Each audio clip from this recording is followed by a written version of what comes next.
السلام علیکم، میں ہوں عیسیٰ نقوی۔ وہی متحدہ عرب امارات جس کے بارے میں یہ رپورٹ ہو رہا تھا کہ وہ یہ چاہتا ہے کہ فوری طور پر ایران کے اوپر ایک کرشنگ قسم کا حملہ کر کے وہاں پر رجیم کی تبدیلی کی جائے، لیکن جو پبلک پوسچرنگ ہے وہ اب متحدہ عرب امارات کی یہ آ رہی ہے۔ US negotiators focusing on Iran's potential development of an atomic weapon. Gargash said کہ Iranian nuclear program was our second or third worry، کہ اس جنگ سے پہلے ایران کا نیوکلیئر پروگرام ہمارے لیے دوسرا یا تیسرا سب سے بڑا جو ہے وہ پریشانی تھی۔ Now it is our first worry، اب یہ ہمارا سب سے بڑا خوف یا ہماری سب سے بڑی پریشانی بن چکا ہے۔ We see that Iran is capable of using any weapon that it has in its hands، کہ ایران جو ہے ہم یہ دیکھ چکے ہیں کہ اس کے پاس جو ہتھیار ہوگا اس کے پاس موجود ہوگا، اس کی دسترس میں ہوگا، وہ اس کو استعمال کرے گا، اور یہ ہم نے سیکھا ہے اس جنگ سے۔ انور گرگاش نے کہا کہ جو ایران ہے اس نے آبنائے ہرمز کو جس طریقے سے بلاک کیا، جو دنیا کے 1/5 of the world oil supply جو ہے وہاں سے گزرتی ہے، اس کو ہر صورت میں بیک ٹو نارمل آنا چاہیے۔ اور جو یہ سیز فائر ہے، اس سیز فائر کے حوالے سے انہوں نے کہا کہ یہ انکنکلوسو سیز فائر ہے، ایک ڈیوریبل سولوشن جو ہے وہ اس کا سامنے آنا چاہیے۔ جو نیگوسیشنز ہیں اس کے حوالے سے انہوں نے کہا کہ negotiations just to reach a ceasefire and sow the seeds for further conflict in the future is now what we are seeking, کہ اب اس قسم کا جو ہے وہ صورتحال سامنے آ رہی ہے کہ ان مذاکرات کے نتیجے میں صرف ایک سیز فائر تلاش کرنے کی کوشش کی جا رہی ہے، دیر پا حل سامنے نہیں آ رہا۔ یہ اب ایک نئی وری ہے۔ میں ابھی آپ کے سامنے اعداد و شمار رکھوں گا، آپ کو اندازہ ہو جائے گا۔ اس سے پہلے ذرا بات کر لیتے ہیں کہ جو متحدہ عرب امارات کے حوالے سے ایک بڑا ہی ایک سرپرائزنگ ڈیسیژن، اور اس پورے معاملے کے حوالے سے جو آبنائے ہرمز پر ایران کا کنٹرول ہے وہ جوں کا تو موجود ہے۔ پروجیکٹ فریڈم جو ڈونلڈ ٹرمپ نے لانچ کیا وہ ناکام ہو گیا تھا، اور اب ہم یہ دیکھ رہے ہیں کہ پہلے جو ایران نے کیا کیا تھا کہ ایران نے یہ کہا کہ جو ٹیریٹوریل واٹرز ہیں ہمارے، کیونکہ آبنائے ہرمز جو تنگ آبی راستہ ہے جو خلیج فارس کو انڈین اوشن سے بحر ہند کے ساتھ ملاتا ہے، عربین سی کے ساتھ، گلف آف عمان کے ساتھ ملاتا ہے، اس تنگ آبی راستے کے ایک جانب ایران موجود ہے، ایک جانب عمان موجود ہے، اور اگر اس کو ہم نصف پہ تقسیم بھی کر لیں تو اس پہ 2 ملک ہیں جن کی اتھارٹی ہے، عمان کی اور ایران کی، اور یہ دونوں ملک مل کر یہاں سے ٹیکس جو ہے وہ کلیکٹ کریں گے۔ اس بحری گزرگاہ سے جو سیف پیسج ہے اس کا جو رائٹ ہے وہ دینے کے عوض فی بیرل جو ہے وہ ایک قیمت مقرر کی جائے گی۔ اندازے لگائے جا رہے تھے $1 فی بیرل، $2 فی بیرل کی بات کی جا رہی تھی، لیکن ایران نے یہ بات کہی تھی آغاز میں، لیکن پھر اب جب اس نے جو Persian Gulf Strait Authority PGSA launch کی ہے، اس نے اب کچھ نقشے جاری کیے ہیں۔ وہ نقشے آپ کو نظر بھی آ رہے ہوں گے ساتھ ساتھ چلتے ہوئے۔ یہ نقشے بڑے ہی حیران کن ہیں متحدہ عرب امارات کے لیے بھی اور دنیا بھر کے لیے بھی، کہ جس میں ایران کے جو ٹیریٹوریل واٹرز ہیں اس کی ایکسٹینشن پورے کے پورے متحدہ عرب امارات پہ، کیونکہ آپ کو معلوم ہے کہ متحدہ عرب امارات اگر وہ آبنائے ہرمز کو بائی پاس کرنا چاہے، فوری طور پر جو اس کی ایڈ ناک کا پروجیکٹ ہے، پائپ لائن ہے، وہ اس کی کیپیسٹی اتنی زیادہ نہیں ہے کہ جو UAE کی مکمل پروڈکشن ہے اس کو ٹرانسپورٹ کر سکے۔ جو آبنائے ہرمز ہے اس کو بائی پاس کر کے یہ ممکن نہیں ہے کہ یہ پائپ لائن تمام کی تمام جو UAE کی پروڈکشن ہے ہائیڈرو کاربنز کی اس کو سپلائی کے لیے استعمال کیا جا سکے، لیکن وہ اگلے 1 سال میں، 2 سال میں، 6 ماہ میں وہ یقیناً اس کی کیپیسٹی بڑھا سکتے ہیں، اس راستے پر ایک اور پائپ لائن جو ہے وہ ڈال سکتے ہیں اور اس سارے مسئلے سے جان چھڑوا سکتے ہیں۔ دبئی اور ابوظہبی سے جو آئل جو خاص طور پر حبشان کی فیلڈ ہے وہاں سے نکلنے والا تیل اس کو سپلائی کیا جا سکتا ہے فجیرہ کے پورٹ سے، لیکن اب ایران نے جو نقشہ جاری کیا ہے اس نقشے کے مطابق جو فجیرہ پورٹ ہے اس تک، بلکہ اس تمام ایریا میں ایران نے کہا ہے کہ یہ جو آپ اس وقت نقشے میں دیکھ رہے ہیں اس جگہ کے اوپر ایران کا یہ کہنا ہے، ابھی آپ نقشے میں دیکھ رہے ہیں کہ ایران نے یہ جو امیج جاری کیا ہے، جو ان کی اسٹریٹ اتھارٹی ہے، جو پرشین گلف اسٹریٹ اتھارٹی ہے، اس کے مطابق ایران نے اپنا جو میری ٹائم زون ہے اس کو ایکسٹینڈ کر دیا ہے۔ اب ظاہر ہے کہ یہ تو نہیں ہو سکتا کہ متحدہ عرب امارات جو ہے وہ اس کا ساحل اس کے جو ہے وہ پرشین گلف میں ایک جانب اس کا جو کوسٹ لائن ہے موجود ہے، دوسری طرف گلف آف عمان میں اس کی کوسٹ لائن موجود ہے، اور ایران کے جو ٹیریٹوریل واٹرز ہیں یا جو ایران کی جو اتھارٹی ہے اوور دیز واٹرز وہ متحدہ عرب امارات کے کوسٹ لائن تک ایکسٹینڈ ہو جائے، ایسی کسی دنیا کے قانون میں گنجائش موجود نہیں ہے۔ لیکن ایران نے یہ جو کام کیا ہے اس پر ابھی تک انہوں نے ایکسپلینیشن جاری نہیں کی۔ یہ ضرور ہے کہ ہمیں معلوم ہے کہ جو اقوام متحدہ کا UN کلاس ہے، اقوام متحدہ کا convention on the laws of seas, اس کے مطابق آپ کا ایکسکلوسیو اکنامک زون ضرور 200 کلومیٹر تک ہوتا ہے، اور وہاں پر بھی آپ کی جو آپ کو ایکسکلوسیو رائٹس ہوتے ہیں ایکسپلوریشن کے، اور وہاں پر اگر کسی اور نے ایکسپلوریشن کرنی ہے یا اس کو اکنامک ایکٹیویٹی کے لیے استعمال کرنا ہے، ماہی گیری کے لیے استعمال کرنا ہے، تو آپ سے اجازت لینی ہوگی، آپ کو ٹیکس ادا کرنا ہوگا۔ لیکن یہاں پر جو ایران کا ڈیسیجن ہے وہ ایفیکٹولی اس وقت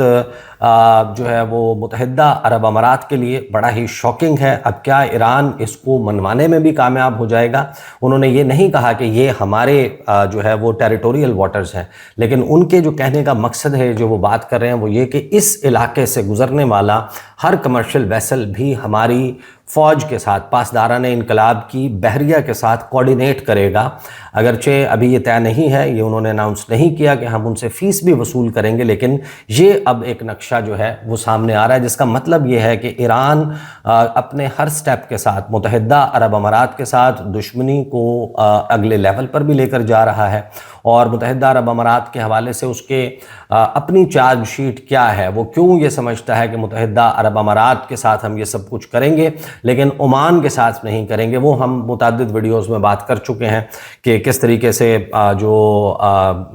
متحدہ عرب امارات ہے اس کی فضائی حدود کو، اس کی زمینی حدود کو، اس کے پانیوں کو امریکہ اور اسرائیل کی جانب سے ایران نے کہا کہ استعمال کیا گیا، اور پھر اس کے حوالے سے کچھ بہت زیادہ چھپایا بھی نہیں گیا۔ صرف اور صرف اگر ڈینائی کیا گیا تو وہ بنجمن نیتن یاہو کا دورہ کہ وہ جنگ کے دوران جو ہے انہوں نے دورہ کیا تھا، محمد بن زید سے ملاقات کی تھی، ساتھ ہی موساد چیف کے 2 دوروں کی بھی خبر جو ہے وہ چلی تھی، لیکن اس کا ڈینائل نہیں آیا متحدہ عرب امارات کی طرف سے، اور پھر وہاں سے ان کے فضائی حدود، ان کے اڈوں سے امریکی جہاز جو ہیں وہ پرواز جو ہے وہ کرتے رہے، وہ اڑان بھرتے رہے۔ پھر یہ خبریں آئیں کہ متحدہ عرب امارات نے ایرانی جو آئل تنصیبات ہیں ان کو بھی نشانہ بنایا، اس کی بھی کوئی جو متحدہ عرب امارات ہے اس کی طرف سے اس کو ڈینائی نہیں کیا گیا۔ اب وہ جو لوگ کہتے ہیں کہ کوئی اس سے فرق نہیں پڑا، متحدہ عرب امارات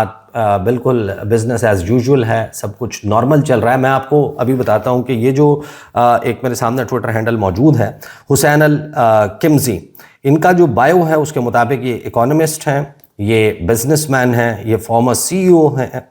ہیں نور بینک کے اور نور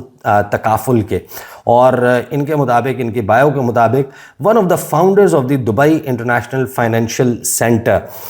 جو ہے ان کا بڑا زبردست قسم کا پورٹ فولیو ہے، اور انہوں نے ابھی ایک ٹویٹ کی، اور اس ٹویٹ کا جو انگریزی ترجمہ ہے وہ میں نے نکال لیا ہے۔ اس کا مطلب کیا ہے؟ اس کا مطلب یہ ہے کہ متحدہ عرب امارات اب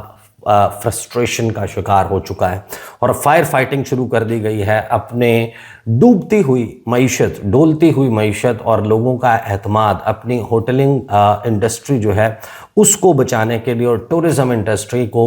بچانے کے لیے اس وقت جنگی بنیادوں پر اقدامات شروع کر دیے گئے ہیں۔ حسین الکمزی نے لکھا کہ یہ جو کینسلیشن کی گئی ہے ہوٹل اور ریسٹورنٹ ٹیکسز کی، یعنی کہ دبئی میں جو ہوٹلز ہیں ان کو ایک ٹیکس دینا ہوتا ہے، جو اسی طریقے سے ریسٹورنٹس ہیں ان کے اوپر ٹیکس ہے، وہ عائد ٹیکس اس کو کینسل کر دیا گیا۔ جو دبئی گورنمنٹ ہے اس نے اڈاپٹ کیا ہے ایک اکنامک سپورٹ پیکج، یعنی یہ متحدہ عرب امارات کے بارے میں انہرڈ آف ہے۔ پیکیجز کا اناؤنس ہونا، ریلیف پیکیجز کا اناؤنس ہونا، اس قسم کی اسکیمز کا اناؤنس ہونا، یہ تو پاکستان کے بارے میں آپ اس قسم کی خبریں اور بہت سارے ممالک کے بارے میں سنتے ہیں، لیکن متحدہ عرب امارات اس سے پہلے جو ایمنسٹی یا اس قسم کی جو چھوٹ ہے وہ مراعات دیتا رہا صرف اس مد میں کہ لوگوں کو اٹریکٹ کیا جائے۔ اس کے بعد سے تو یہ چیز موجود نہیں تھی، اور متحدہ عرب امارات نے اس وقت جو فیصلہ کیا ہے کہ ہم اپنے ہوٹل سے، اپنے ریسٹورنٹ سے ٹیکس وصول نہیں نہیں کریں گے. جو دبئی گورنمنٹ ہے اس نے ایک اکنامک سپورٹ پیکج جس کا مالیت 1.5 ارب درہم بنتی ہے، جس میں 7% جو میونسپل ٹیکس ہے ہوٹلز اور ریسٹورنٹس میں، وہ 2026 کے آخر تک ختم کر دیا گیا ہے. اور اسی طریقے سے مختلف اقدامات، کیونکہ میں نے آگے بہت سا اہم فگرز آپ کے سامنے رکھنے، لہٰذا I'll not read through the whole tweet، لیکن میرے سامنے اس وقت ایک اوور ویو موجود ہے، اور میں اس میں اپریل کے مہینے کی بات نہیں کر رہا، مئی کے مہینے کی بات نہیں کر رہا، صرف اور صرف مارچ کے مہینے میں ابو ظہبی کا اور دبئی کا کتنا نقصان ہوا اس کا میں نے ایک اوور ویو نکالا ہے. اور جو نقصانات ہیں اس کے حوالے سے بہت ہی خوش ربا انکشافات اب سامنے آ رہے ہیں کہ جو دبئی کی معیشت پر ہونے والے جو اثرات ہیں اس کو ماہرین اقتصادیات، اکنامک ایکسپرٹس 2 حصوں میں تقسیم کرتے ہیں. ایک وہ ہے جو آپریشنل لاسز ہیں، یعنی کہ حقیقی کاروباری نقصان ہے جو معیشت سے نقد رقم کی شکل میں نکل گیا، اور پھر ہے دوسرا کاغذی دولت کی کمی، یعنی کہ پیپر ویلتھ کانٹریکشن جو اثاثوں کی قیمت گرنے کی وجہ سے ریکارڈ کی گئی ہے. کاغذی دولت اور اثاثوں کی ویلیویشن میں کمی جو ہے وہ سب سے بڑا دھچکا ہے اس وقت دبئی کے لیے اور ابو ظہبی کے لیے. یہ وہ نقصان ہے جو سٹاک مارکیٹ میں لسٹڈ کمپنیوں اور ریل اسٹیٹ یعنی کہ پراپرٹی کی قیمتیں گرنے کی وجہ سے مارکیٹ کی مجموعی مالیت میں ریکارڈ کیا گیا ہے. Stock market, Dubai financial market, March کے دوران انڈیکس میں تقریباً 30% کی کمی دیکھی گئی ہے. متحدہ عرب امارات کی دونوں بڑی مارکیٹوں دبئی اور ابو ظہبی کی کو مجموعی طور پر 120 ارب ڈالرز کا نقصان ہوا، جس میں صرف دبئی کی مارکیٹ کا کاغذی نقصان کا جو اندازہ ہے وہ 45 سے 50 ارب ڈالر تھا. ریل اسٹیٹ مارکیٹ جو ہے دبئی بھر میں جو رہائشی پراپرٹی کی قیمتیں ہیں، ایک ہی مہینے کے دوران 5.9% کی کمی واقع ہوئی. اس گراوٹ کی وجہ سے دبئی کی پراپرٹی مارکیٹ کی مجموعی ایکویٹی جو مالیت ہے اس میں اندازاً 18 سے 20 ارب ڈالرز کی کمی ریکارڈ کی گئی ہے. Now we are talking about numbers. جب آپ پاکستانی کانٹیکسٹ میں بات کرتے ہیں، یہ وہ کل ملا کر جو پاکستان کی تاریخ میں پاکستان پر قرضہ موجود ہے، یہ تقریباً لگ بھگ وہ رقم بنتی ہے جو ایک مہینے میں جس کا نقصان ہوا ہے. جو حقیقی کاروبار کا اور آمدن کا نقصان ہے وہ اس کے علاوہ ہے، جس میں فضائی سفر کا جو ہے وہ جو فلائٹس کی کینسلیشن ہے، پھر ساتھ میں جو ٹورزم ہے وہ جس طریقے سے ڈیمیج ہوئی ہے، جو لاجسٹکس ہے جس میں خاص طور پر جبل علی پورٹ ہے، دبئی پورٹ ہے، ان جگہوں پر کتنا نقصان ہوا ہے. تقریباً 800 ملین سے 1.2 ارب ڈالر کا نقصان جو ہے وہ جو سپلائی چین متاثر ہوئی ہے اس سے ہوا ہے. جو باٹم لائن ہے وہ باٹم لائن یہ ہے کہ مارچ 2026 کے جو اعداد و شمار ہیں ان کو جب جمع کرتے ہیں تو دبئی کی صرف جو دبئی ہے اس کی معیشت پر پڑنے والا مالی اثر تقریباً یوں بنتا ہے کہ 3.3 ارب سے 4.7 ارب ڈالر کا جو کیش لاس ہے وہ ہے، اور پھر 63 سے 70 ارب ڈالر جو ہے وہ سٹاک مارکیٹ اور پراپرٹی کی قیمتیں گرنے سے یہ نقصان ہوا ہے. جو اب یہ نقصان ہے یہ ایک بہت بڑا نقصان ہے. متحدہ عرب امارات دوبارہ سے باؤنس بیک کرے، یہ ساری چیزیں ختم ہو جائیں، ایک وقت لگے گا، 1 2 سال 3 سال، انویسٹر کانفیڈنس بحال ہو جائے، لوگوں کا دوبارہ سے رجحان بن جائے، وہ تمام ان خوف کے دروازوں کو عبور کر لیں. یہ جو حملہ ہوا بارکا نیوکلیئر فیسلٹی کے اوپر، اس کو بھی بھلا دیا جائے تو پھر کہیں جا کر یہ مارکیٹ دوبارہ سے اس مقام پر پہنچے گی جہاں پر بزنس ایز یوزول ہوگا اور لوگوں کا ڈوبا ہوا پیسہ ریکور ہو سکے گا. ورنہ اس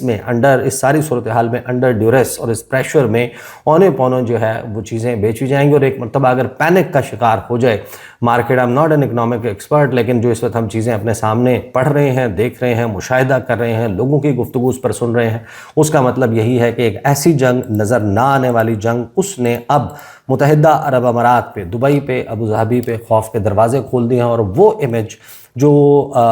54-55 سال کی محنت سے بنایا گیا تھا وہ امیج ٹارنش ہو چکا ہے. باقی اس وقت آپ کو معلوم ہے کہ بہت سارے اہم معاملات، لوکل پالیٹکس، انٹرنیشنل پالیٹکس چل رہی ہیں، ان پر گفتگو کا سلسلہ جاری رہے گا. اب تک کے لیے اتنا ہی، اجازت دیجیے، اللہ حافظ.